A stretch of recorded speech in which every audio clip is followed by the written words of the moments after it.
మేమందరం కూర్చుని పోయిన డిసెంబర్లో ఆర్గ్యుమెంట్ చేసుకున్నాం. యేసు ఉన్నాడని నేను, లేడని చెప్పి వీళ్ళు హిస్టారికల్గా ఆర్గ్యుమెంట్ చేసుకున్నాం. యేసు ఉన్నాడు అనడానికి నా దగ్గర ఉన్న ఆధారం ఏంటంటే, లాజికల్ ఆధారం ఏంటంటే, యేసు క్యారెక్టర్ పూర్తిగా క్రైస్తవ మతానికి విరుద్ధంగా ఉంటుంది. యేసులో డిఫరెంట్ పర్సనాలిటీస్ ఉంటాయి. ఒక మనిషిలో ఉండే బలహీనతలు అన్నీ ఉన్నాయి ఆయనలో, ఓ మనిషిలో ఉండే ఎమోషన్స్ అన్నీ ఉన్నాయి. కామం అనేది చూపించలేదు, పక్కన పెడితే ఆయనకి క్రోధం ఉంది, విపరీతమైన కోపం ఉంది, విపరీతమైన ఆకలి ఉంది, విపరీతమైన భయం ఉంది. ఈ 3 ఉన్నోడికి కామం కూడా ఉంటుంది. ఈ 4 ఒక ప్యాకేజ్. కానీ ఈ 3 ఉన్నాయి, ఆ ఒక్క నరం, ఆ ఒక్క విషయం కట్ అయిపోయిందని చెప్తున్నారు. మరి అది ఎలా మిస్ అయిందో నాకు ఇప్పటికీ అర్థం కావట్లేదు. ఇది మీకు అభ్యంతరం అనిపించలేదన్న? నరం కట్ అయిందంట. అదే అది పొరపాటు వచ్చింది. అదే ఆ ఒక్క విషయం కట్ అయిందని చెప్తున్నారు.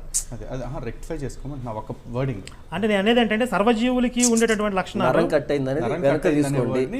సరే, అది వెనక్కి తీసుకుంటున్నాను కదా, అది అవసరం లేదు. కామం, క్రోధం, ఆకలి, భయం. ఆకలి, నిద్ర, భయం, కామం 4 లక్షణాలు సర్వజీవులకి ఉంటాయి.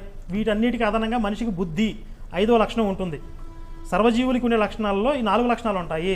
మరి యేసుకి 3 ఉన్నాయి, 4వది లేదని ఎందుకు చెప్తున్నారు? ఇప్పుడు ఆయనది మానవ శరీరమా, మానవాతీతమైన దివ్య శరీరమా? మానవ శరీరం అంటే సహజంగా అందరికీ ఉండే లక్షణాలు ఉండాలి. మానవాతీత దివ్య శరీరం అంటే ఇవేమి అసలు మానవ బలహీనతలు ఉండకూడదు. ఈ 3 బలహీనతలు ఉన్నాయి, ఇంకొకటి మాత్రం ఎందుకు లేదు? అంటే ఈ మిస్ అయిన 18 సంవత్సరాలు దాన్ని దాచేశారు. మిస్ అయిన 18 సంవత్సరాల్లో ఏమీ దాచలేదు, అన్నీ చూపించారు అని అంటే మీరే చెప్పారు. ఆయన మినిస్ట్రీకి రాకముందు తండ్రి చనిపోయాడు అని చెప్పి, తండ్రి చనిపోయిన విషయం కూడా ప్రస్తావించలేదుగా. 18 సంవత్సరాలు ఏమీ దాచలేదు, అంతా ఓపెన్గా ఉందని చెప్తున్నారు. ఇంకో పక్క తండ్రి చనిపోయింది మినిస్ట్రీకి రాకముందు, ఆ 18 సంవత్సరాల టైంలో కాబట్టి రాయలేదు అంటున్నారు. అంటే తండ్రి చనిపోయిన విషయాన్నే దాచేశారంటే, తండ్రి చనిపోయిన విషయంలో ఇప్పుడు నా క్యూరియాసిటీ ఉంది. ఈ తండ్రి చనిపోతే ఎలా బిహేవ్ చేస్తాడు? ఏడుస్తాడా, లేకపోతే స్థితప్రజ్ఞుడిగా ఉంటాడా, ఏమైనా మాట్లాడా, తండ్రితో ఆఖరి మాటలు ఏమైనా సంభాషణ ఏమైనా ఉన్నాయా? నాకు క్యూరియాసిటీ ఉంది తెలుసుకోవాలని. దాన్ని బట్టి ఆయన మీద నాకు ఒపీనియన్ వస్తుంది. అది మీరు దాచేసి ఏం జరిగిందో తెలియకుండా ఈయన మహానుభావుడిని నమ్మంటే నేను ఎలా నమ్ముతాను? అంటే ఏదో మిస్బిహేవ్ చేశాడు అక్కడ, తండ్రి మరణంలో అగౌరవంగా ప్రవర్తించాడు, ఏదో జరగరాదించి జరిగింది కాబట్టి దాచేశారు. చాలా పెద్ద విషయం అది. కాబట్టి నాకు ఆ డౌట్ వస్తుంది సహజంగా. మీరు దాన్ని తప్పు అనకూడదు. దాచేశారు కాబట్టి ఆ దాచేసిన రచయితలు దీనికి సమాధానం చెప్పాలి, లేదా వాళ్ళ తరపున వకాలు తప్పుచ్చుకుంటే మీరు సమాధానం చెప్పాలి. మీరు వ్యంగ్యంగా మాట్లాడుతూ కూడా నరం కట్ అయింది, ఆయనకు అది లేదు ఇది లేదు అంటే కామము, క్రోధము ఇవన్నీ ఉండాలి కదా. మరి యేసు ప్రభువుకు అది లేదని అసలు ఎందుకు దాచిపెట్టారు, మూసిపెట్టారని అసలు ఎవరన్నా చెప్పారు బైబిల్లో? అంటే యేసు ప్రభువుకు అది లేదు ఇది లేదు ఇలా ఎవరన్నా దాచిపెట్టారా? కామం అనేది ఏమైనా చెడ్డ విషయం అనుకుంటున్నారా?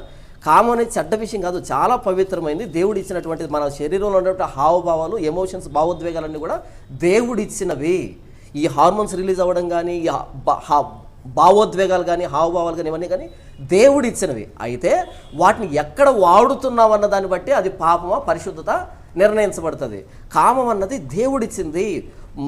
పురుషుడికైతే టెస్టోస్టెరాన్ కానీ, స్త్రీకైతే ఈస్ట్రోజన్ కానీ, ఇవన్నీ దేవుడిచ్చినటువంటి హార్మోన్స్, ఇవి దేవుడు చేసినటువంటి శరీరం ఇది. కాబట్టి కామం అన్నది భూతేం కాదు. బట్ ఆ కామాన్ని ఎక్కడ వాడుతున్నాం అన్నటువంటిది, దాన్ని బట్టి పాపమా పరిశుద్ధత నిర్ణయించబడుతుంది. కామం తప్పేం కాదే.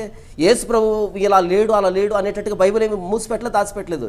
హెబ్రీలు రాసిన పత్రిక 2వ అధ్యాయం, హెబ్రీలు రాసిన పత్రిక 2వ అధ్యాయము 17వ వచనం 14 నుంచి నేను చదువుతాను చూడండి. కాబట్టి ఆ పిల్లలు రక్తమాంసములు గలవారైనందున ఆ ప్రకారమే మరణం యొక్క బలము గలవాన్ని, అనగా అపవాదిని మరణము ద్వారా నశింపజేయుటకును, జీవితకాలమంతయు మరణ భయం చేత దాస్యమునకు లోబడిన వారిని విడిపించుటకును ఆయన కూడా రక్తమాంసముల్లో పాలివాడాయను.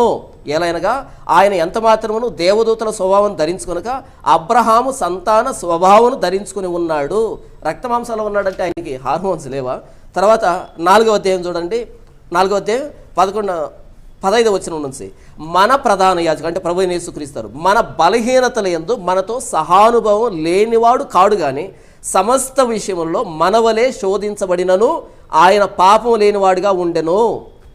మనవలే అన్ని విషయాల్లో ఆయన శోధించబడ్డాడు. He was tempted in every aspect. మనలాగే ఆయన టెంప్ట్ అయ్యాడు, కానీ ఆయన పాపం లేనివాడుగా ఉండెను. టెంప్టేషన్ తప్పు కాదు, టెంప్టేషన్ లోబడ్డం తప్పు. కాబట్టి బైబిల్ ఎక్కడ మూసిపెట్టింది, ఎక్కడ దాచిపెట్టింది మీరు చదవకపోతే దానికి ఎవరేం చేస్తారు? ఇకపోతే 18 సంవత్సరాల వయసు ఓపెన్ బుక్ కాదు అని అంటే, నేను కూడా 18 సంవత్సరాలు ఓపెన్ బుక్ అని చెప్పలే. అక్కడ రాయబడింది ఏంటంటే ఆయన తల్లిదండ్రులకు లోబడి ఉన్నాడు, దేవుని జ్ఞానమందు మనుషుల దయందు ఆయన అభివృద్ధి చెందుతూ వచ్చాడు అని రాయబడింది. ఒకవేళ యేసు ప్రభు కనుక ఆ సమాజంలో నిలబడి నాలో పాపం ఉన్నదని మీరు ఎవడైనా స్థాపించగలడా అంటే, ఏదైనా పొరపాటు ఉంటే వెంటనే చెప్పేవాళ్ళు పలానా పాపం ఉందని. అప్పుడు సమాధానం లేదు, ఇప్పుడు సమాధానం లేదు, ఇంకెప్పుడు సమాధానం, అన్ని ఊహలు తప్ప. తర్వాత ఆయన ఏడుస్తాడా ఎంతకు తండ్రి చనిపోతే, నాకు క్యూరియాసిటీగా ఉంది అనేటట్టుగా అన్నారు. ఎందుకంత క్యూరియాసిటీ? లాజర్ చనిపోతే ఆయన ఏడ్చాడు కదా, మరి తండ్రి చచ్చిపోతే ఏడ్చడేంటి? ఆయన రక్తమాంసాలు ఉన్నాడంటే ఎమోషన్స్ ఉన్నాయి, ఏడుస్తాడు ఆయన. లాజర్ చచ్చిపోతే ఏడ్చాడు అంటే తండ్రి చచ్చిపోయినా సరే ఏడుస్తాడు. అంత క్యూరియాసిటీ ఎందుకు? బైబిల్ చదివి సరిపోదా?